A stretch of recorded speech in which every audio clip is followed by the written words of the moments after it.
tengan todos ustedes. Los saluda nuevamente el licenciado Arnulfo Benítez de la Cruz y maestro en Derecho Fiscal. Como siempre, enhorabuena y gracias por seguirme en las redes sociales, por los temas que he compartido. Y en este día me tengo el atrevimiento de hacer nuevamente, compartirles un tema de suma importancia. Hablemos en forma en cuanto al Infonavit. Pero la crítica constante que siempre he hecho con respecto a este tema es sobre los trabajadores. ¿Por qué siempre los empresarios y dependencias han abusado honestamente de la clase trabajadora, que son los más vulnerables, que son las personas que más producen, tienen un sueldo demasiado bajo y aún así todavía les permite para seguir sacando adelante a su familia y buscar formas para sobrevivir con un salario tan bajo, y de paso que les hagan el descuento de su crédito hipotecario que obtuvieron como parte de su patrimonio, y para obviamente tener una escritura, una propiedad en la cual van a respaldar a su familia. Pero a pesar de todo ello, ¿qué nos menciona en el apartado A de la fracción 20 del artículo 123 constitucional? Pues en este apartado nos menciona que diciendo que toda persona tiene derecho al trabajo digno y socialmente útil. Al efecto, se promoverán la creación de empleos y la organización social para el trabajo conforme a la ley. Eso es lo que nos está mencionando en este apartado. Y también nos dice que en la fracción 20, de la misma fracción 20 nos menciona que toda empresa agrícola, industrial, minera o de cualquier otra clase de trabajo estará obligado, según lo que determinan las leyes reglamentarias, a proporcionar a los trabajadores habitaciones cómodas e higiénicas. Esta obligación se cumplirá mediante la aportación que las empresas hagan al Fondo Nacional de la Vivienda a fin de construir depósitos en forma de un trabajador y establecer un sistema de financiamiento que permita otorgar a estos un crédito barato y suficiente para que adquieran en propiedad, sí, tales habitaciones. Pero en cuanto a este punto que nos está mencionando, a hoy en día, si hacemos un recuento, ¿cuántos fraccionamientos existen? No nada más en Matamoros, simplemente en todo el país. Pero no podría decírsele una habitación cómoda, higiénica y barata, porque realmente son construidos con una pésima calidad. Los techos, la mayor parte que lleva es lo que le llaman normalmente hielo seco, o algunos también lo conocen como unicel, y una parte del concreto. Y sobre todo también los castillos, cuando deben de ser construidos con varillas, son hechos con triángulos de alambrón. ¿Se imaginan ese tipo de materiales? ¿Cuál es el motivo que origina que se hagan con ese tipo de construcciones? Nada más las constructoras lo saben. Ellos son los únicos que obtienen grandes ventajas, grandes ganancias. Y al final del día, el que lo viene pagando es el trabajador. Toda su santa vida se la pasa trabajando y descontándole, y jamás se le ha informado si ya terminó o no ha terminado de pagar su crédito. En el artículo 136 de la Ley Federal del Trabajo nos menciona que la misma que nos menciona el artículo 123 en su apartado 22, dice que toda empresa agrícola, industrial, minera o de cualquier otra clase de trabajo está obligada a proporcionar a los trabajadores habitaciones cómodas e higiénicas. Para dar cumplimiento a esta obligación, las empresas deberán aportar al Fondo Nacional de la Vivienda el 5% sobre los salarios de los trabajadores a su servicio. El Fondo Nacional de la Vivienda tendrá por objeto crear sistemas de financiamiento que permitan a los trabajadores obtener crédito barato y suficiente para adquirir en propiedad habitaciones cómodas e higiénicas, para la construcción, reparación o mejoras de sus casas habitaciones y para el pago de pasivos adquiridos por estos conceptos. Los recursos del Fondo Nacional de la Vivienda serán administrados por un organismo integrado en forma tripartita, representantes del gobierno federal, de los trabajadores y de los patrones. En el artículo 141 de la misma ley nos menciona que las aportaciones del Fondo Nacional de la Vivienda son gastos de previsión social de las empresas y se aplicarán en su totalidad a construir depósitos a favor de los trabajadores que se sujetarán a las bases siguientes. En los casos de incapacidad total permanente, de incapacidad parcial permanente o cuanto esto sea del 50% o más, de invalidez definitiva y en los términos de la ley del Seguro Social, de jubilación o de muerte del trabajador, se entregará el total de los depósitos constituidos a él o a sus beneficiarios cuando una cantidad adicional igual a dichos depósitos en los términos de la ley, a que con un 50% o más años de edad tendrá derecho a que se le haga entrega del total de los depósitos que se hubieran hecho a su favor. En los términos de la ley del Instituto del Fondo Nacional de la Vivienda para los trabajadores.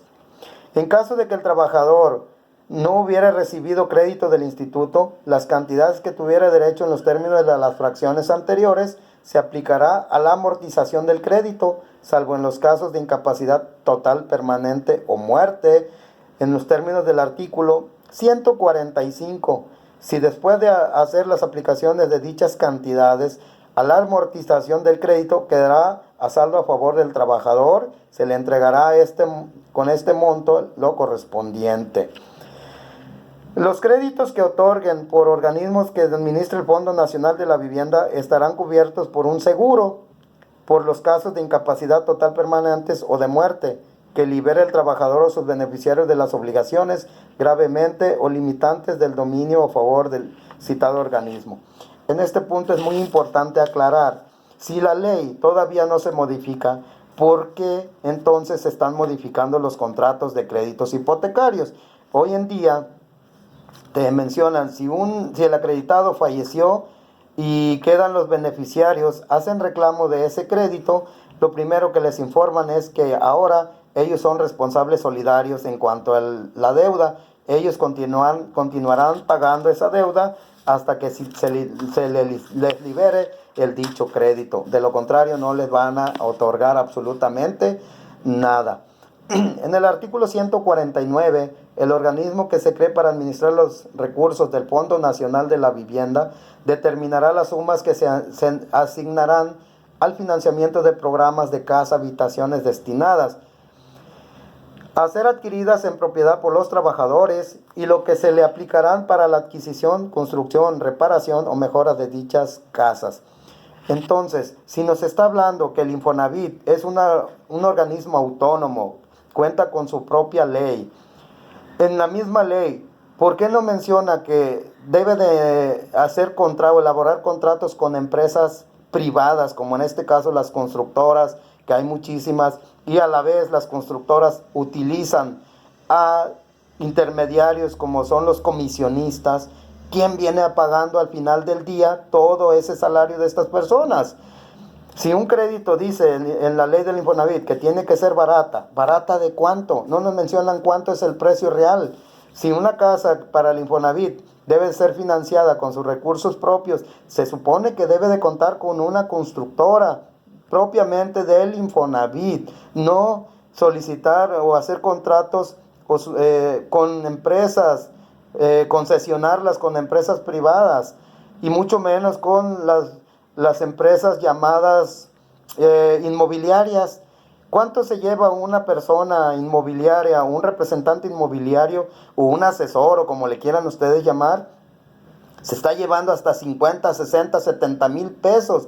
¿Y qué hace esa persona? Nada más andar buscando el cliente, el acreditado, convencerlo de que firme el contrato, inclusive hasta le ofrecen un bono de 30 mil pesos. Aprovechando también con este clima tan cálido, le ofrecen mini splits, refrigeradores, estufas, les hacen este crédito, les venden, se les hacen pasar como algo atractivo. Inclusive, después de que se firmó, el trabajador no se da cuenta en cuántos años lo va a pagar la casa. Si la casa dice, si la ley nos dice que la casa debe ser barata, cómoda e higiénica, no nos menciona de qué precio. Si hablamos de 80,000 pesos y se maneja en salarios, se maneja no en salarios, simplemente se maneja en cantidad líquida, yo creo que el trabajador sí lo pagaría, pero como se manejaban anteriormente con salarios mínimos, ¿te imaginan? Eran impagables esas deudas. Hay que tener mucho cuidado en cuanto a estos créditos. Ahora, en el año 2006, el Infonavit vendió 56,000 créditos, ¿sí? A 30,000 pesos a las empresas recuperadoras como son Pendulum, Scrap, empresas recuperadoras que nada tienen que ver con esto, porque se supone que el Infonavit tiene su propio despacho de cobranza y no tiene por qué andar subcontratando empresas privadas, ni mucho menos vendiendo un crédito cuando el acreditado no ha sido oído ni vencido en juicio. En este punto, varios juicios logré recuperarlos. Inclusive a los de Pendulum y Scrap se los vendieron en 30,000 pesos. ¿Por qué no le ofertaron eso al acreditado? ¿Por qué? Esa es la duda. Pero cuando ignoramos muchas cosas, hay gente que vive de esto, aprovechándose de la ignorancia, del error, del dolo, en fin. En cuanto al reglamento de la ley del Infonavit nos menciona en su artículo primero, dice que el presente ordenamiento es de observancia general y obligatoria en todo el país y tiene por objeto reglamentar la inscripción de los trabajadores y patrones, la determinación y pago de sus aportaciones, la retención y entero el descuento, así como las actualizaciones de pago. En este punto sí nos está diciendo algo muy importante, que los obligan, si una empresa tiene trabajadores, tiene que inscribirlo inmediatamente al Infonavit, tanto al Seguro Social. ¿Para qué? Para que vayan, lo que el patrón hace la aportación en este caso el empleado, les sirva como un banco. ¿Para qué? Para que se vaya acumulando su dinero y al final del día, que si quiere obtener un crédito, ya tiene una amortización. Dice que la aportación, la cantidad equivalente es al 5% sobre el salario base de aportación de los trabajadores, que los patrones pagan al instituto. Hay que checar si todos los patrones lo hacen o no lo hacen. Ojo, vayan al Infonavit, verifiquen, y si no, pues ya les estaré diciendo qué trámites hay que realizar. Reglamento de inscripción y pago de aportaciones, entero descuento al Infonavit. En su fracción sexta, dice que los descuentos a la cantidad que lo retiene el patrón del salario base de aportación al trabajador, dice, le entera al instituto para la amortización del crédito de vivienda, la inscripción, el registro patrón y los trabajadores ante este instituto. Ahora, en cuanto a estos puntos, ya nos estamos dando cuenta que la ley no dice que debe de tener intermediarios ni constructoras. Entonces, ¿por qué los trabajadores cuando firman un contrato de un crédito van ante una constructora? ¿Por qué dice el Infonavit que la constructora es el que hace las construcciones, lleva a cabo todo, cuando son de pésima calidad? ¿Por qué no lo hace directamente el Infonavit? Y eso sigue sucediendo o seguía sucediendo porque realmente los trabajadores no verificaban y no exigían el cumplimiento de la ley ante dichas autoridades correspondientes. El 17 de junio, el Infonavit aprueba cambios que son propuestos por Andrés Manuel López Obrador, el actual presidente en funciones en todo el país, sobre los créditos de Infonavit. Aquí sí quiero recalcar que felicito a nuestro presidente por ese esfuerzo del cambio que está haciendo. Inclusive la clase trabajadora nunca se le había tomado en cuenta y hoy en día él es uno de los puntos que está tomando en cuenta. ¿Por qué? Porque son los más vulnerables, son los que menos tienen, ganando miserias, un sueldo muy bajo y todavía descontarle una deuda impagable sobre un crédito Infonavit, más aparte los gastos de la casa, del hogar, de la familia. ¿Se imaginan qué esperanzas para estas personas? Por eso muchas personas decidieron abandonar sus viviendas, que claro, después de que fueron abandonados, los abogados, las, los despachos de cobranza los traían como si fueran delincuentes, los amenazaban para que desalojaran la vivienda aprovechándose, cobraban un seguro que tiene el Infonavit, cobraban y lo volvían a revender, en este caso las empresas recuperadoras. Y otra, por ahí les volvían a reestructurar su crédito. O sea, como siempre, no, yo pienso que en este punto no debemos de sacarle más a la gallina de los huevos de oro, los trabajadores. ¿Por qué no hacen eso con los grandes magnates? Porque a ellos sí se les justifica, sí se les perdona. Y mencionando con esta felicitación a nuestro presidente, porque varias medidas los está tomando en cuenta, que ya fueron aprobados el 17 de junio de este año. Las medidas aprobadas son premiar a los trabajadores cumplidos, incentivar los pagos puntuales.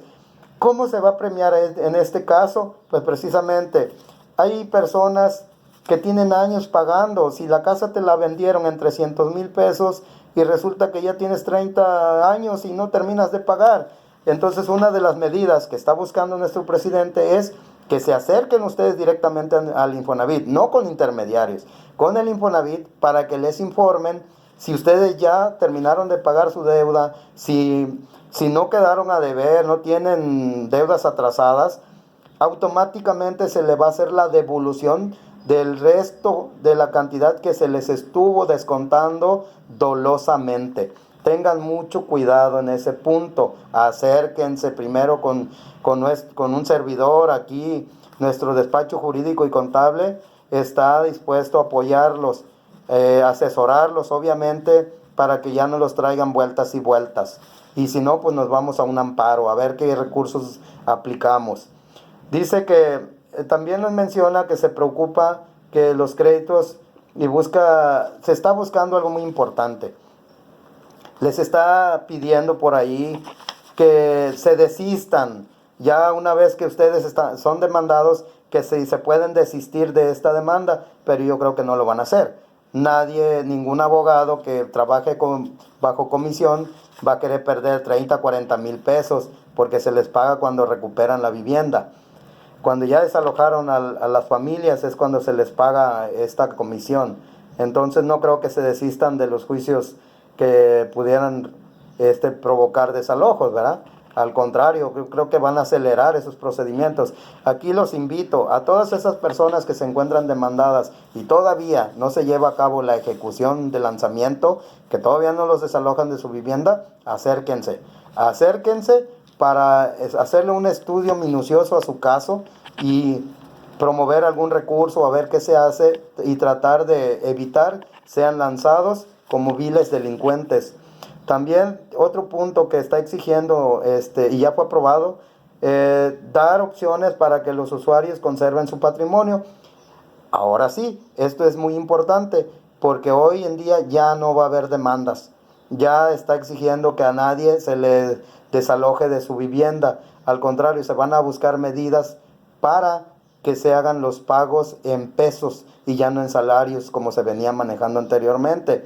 Ampliar el programa de responsabilidad compartida, buscar premiar a los trabajadores cumplidos y buscar innovación financiera del instituto.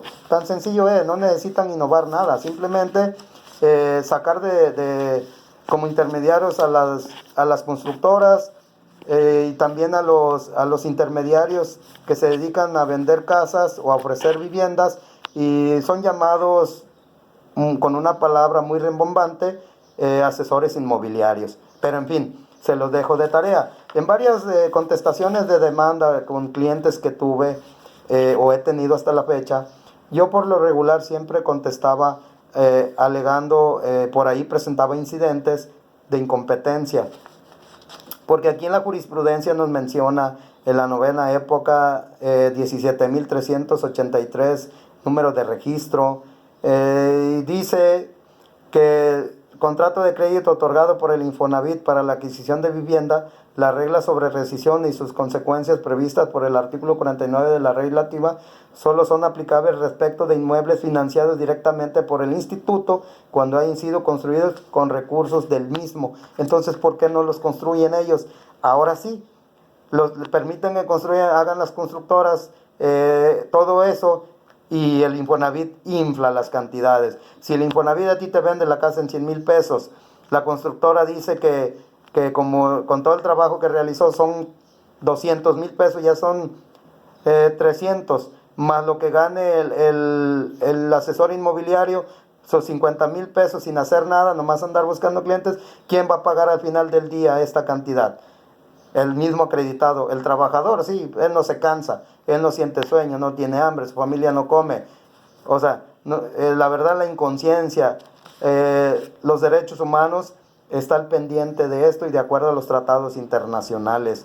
Por eso están exigiendo ciertos cambios, no porque las mismas autoridades se les haya prendido el foco o se estén compadeciendo de la gente más vulnerable y la más productiva. Legalmente la más vulnerable porque desconoce todos los derechos que la misma Constitución se los otorga. Bueno, compañeros y amigos, esto ha sido todo. Espero que esta información les sirva de mucha beneficio. Y cualquier duda, no duden en acudir con nosotros. Personalmente estamos ubicados en nuestras dos direcciones. Calle Guerrero, entre 13 y 14, número 913, zona centro.